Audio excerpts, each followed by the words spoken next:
Okay, we will call the meeting to order and do a roll call of the magistrates and establish a quorum.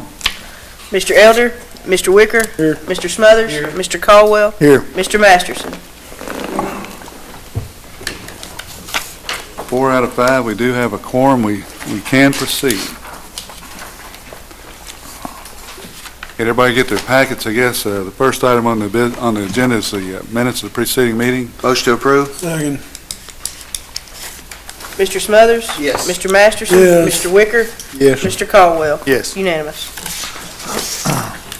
The second item on the agenda, almost a tradition anymore, and it's coming up this weekend, just a matter of information.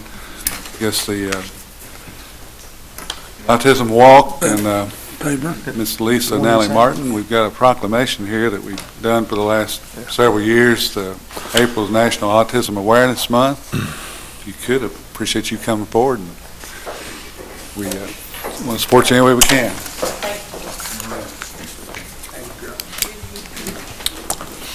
Done a great job. Appreciate it. Hope you all can make it on Saturday. All right, thank you. Good job.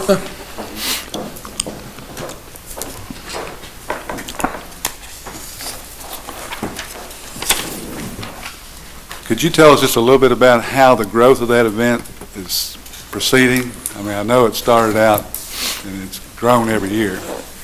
Yeah, this is the 4th year, and it's actually grown a lot. I've been very touched. We've gone, but autism is growing too, so I think that's a big part of it. But for those of you that are able to come Saturday at the park, from 10 to 1, we'll have an event. In the beginning, at 10 o'clock, we will be recognizing the kids or young adults that have autism, and they will get special gifts.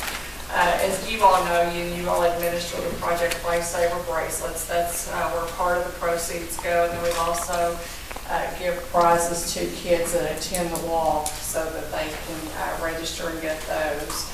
But autism has grown from the time I started this walk 4 years ago, from 1 in 150 to now 1 in 68.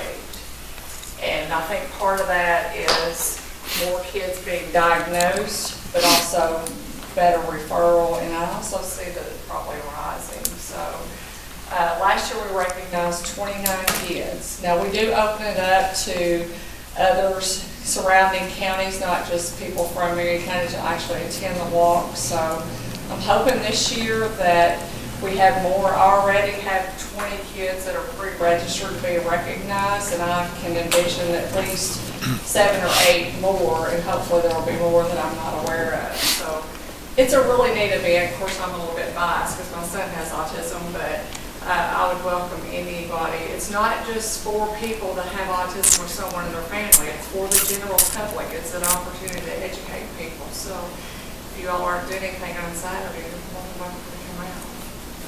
Since I'll be tied up, I'd like to contribute some of the cause. If the court will allow me later on in the meeting. Okay. I appreciate that. All right. Thank you. Thank you. Do a great job. We appreciate it. Thank you.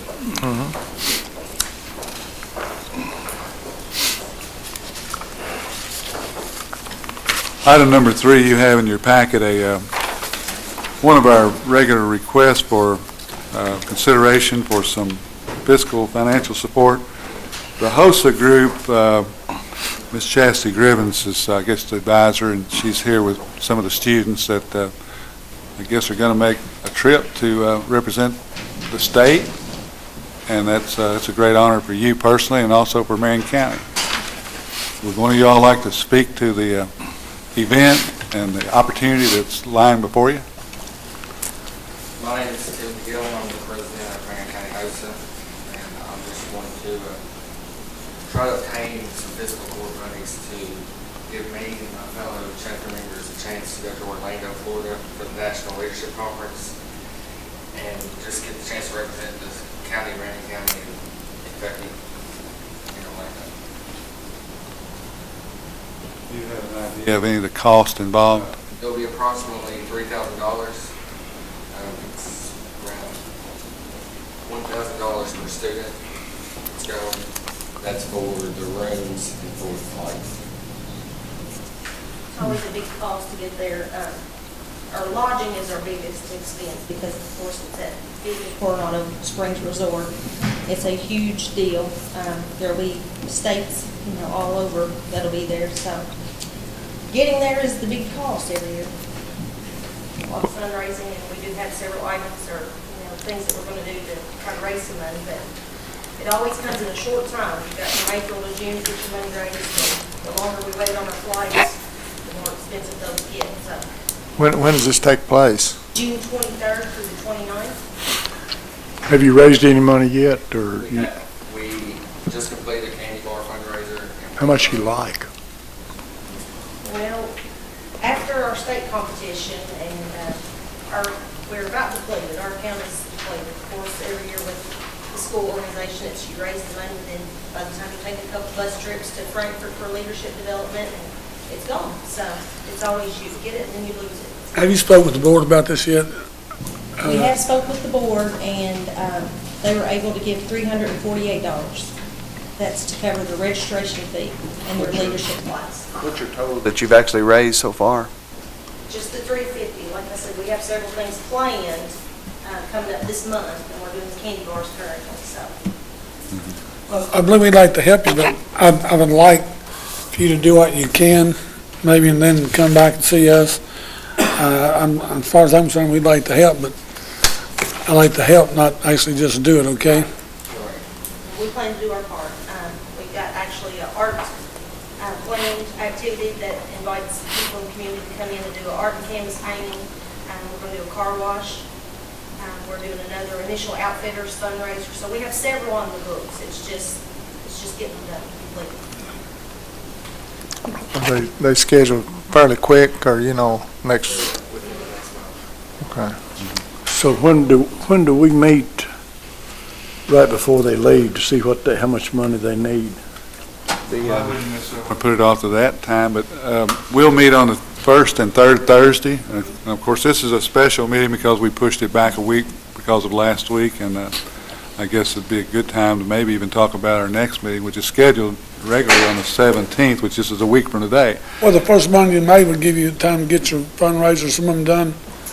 On the first Thursday, I'm sorry, I said Monday, but first meeting. Okay.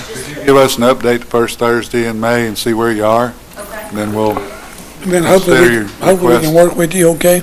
Can we use community projects money for this? We have before. Yeah. We supported the FCCLA and some of the other school groups that are going to national competitions in the past. And somebody here almost broke. I mean, I've squandered all my money. But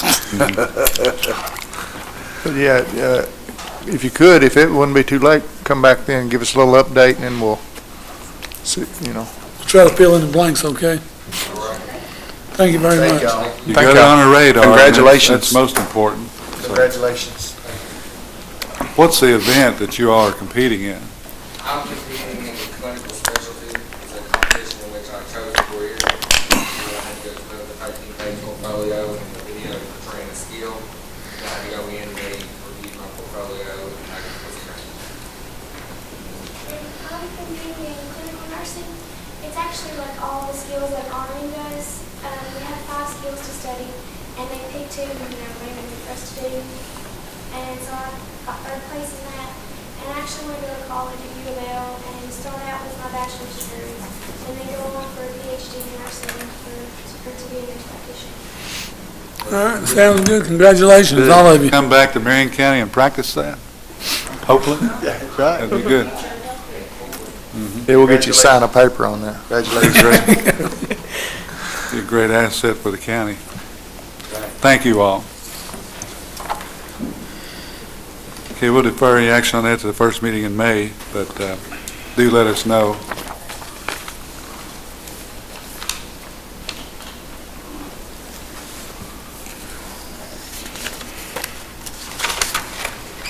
Okay, item number 4, according to the agenda, it just reads, consider the purchase of bariatric or ambulance power load units. Robbie had a power load proposal in the packet.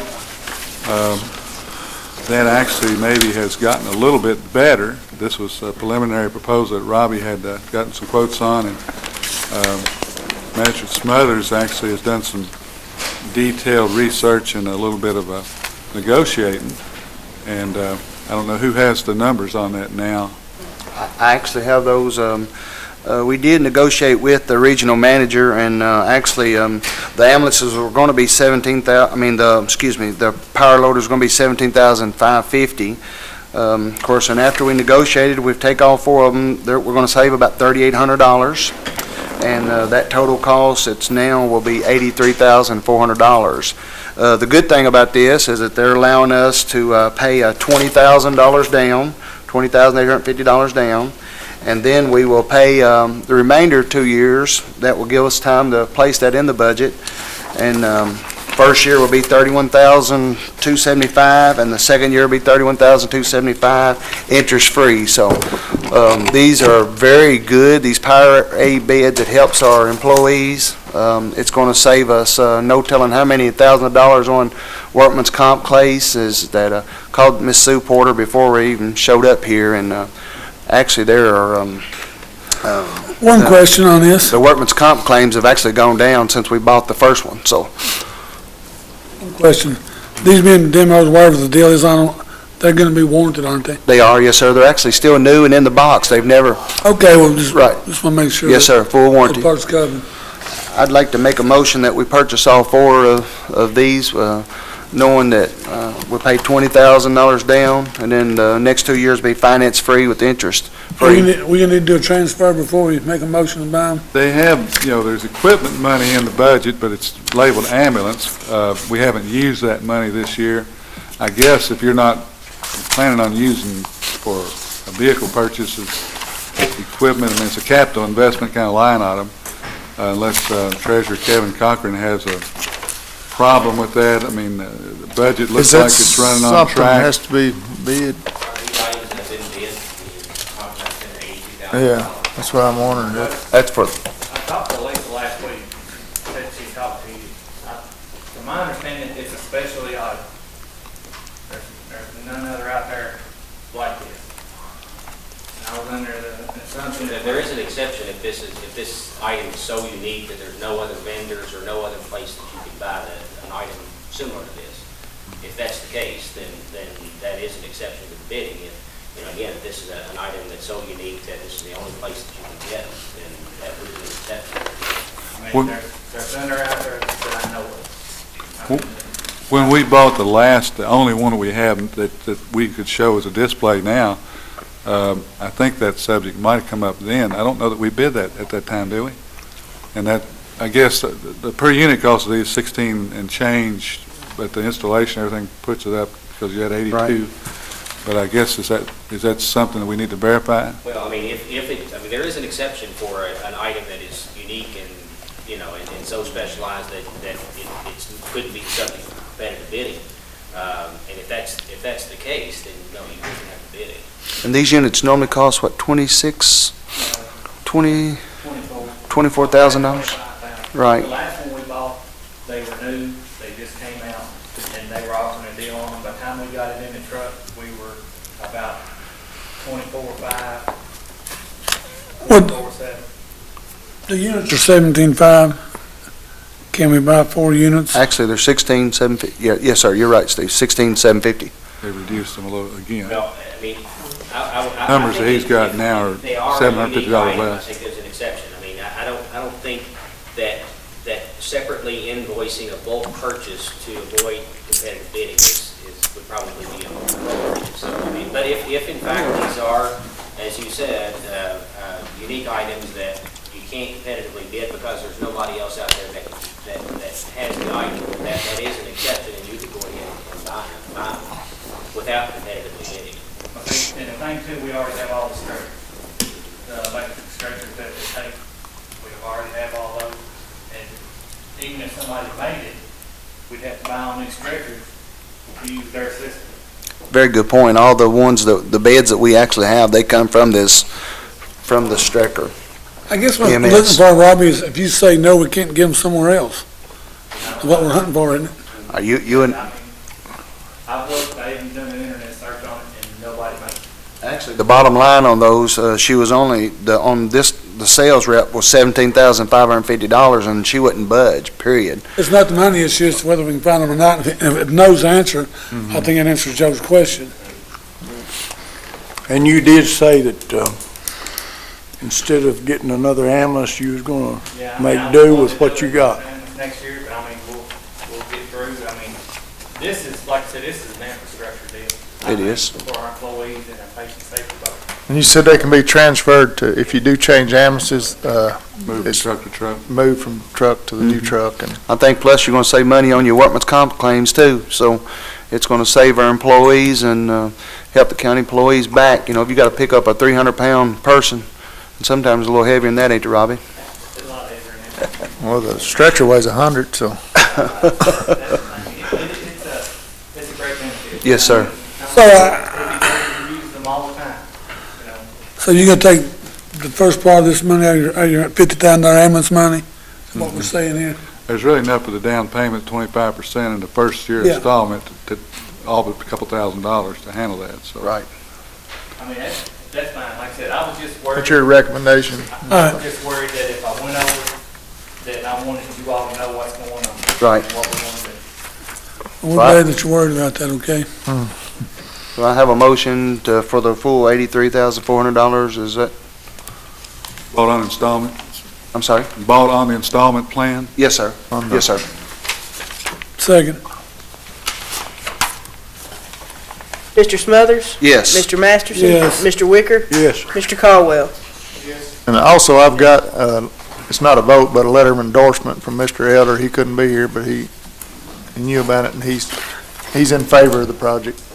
We don't want no votes by phone. He phoned it in.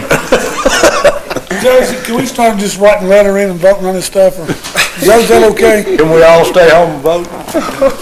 Voting in abstention, I don't think it works that way, but. Yeah, it's just a letter of endorsement. Yeah, he was aware of it, and he expressed that to me last night when I gave him the packet. Okay, motion carried.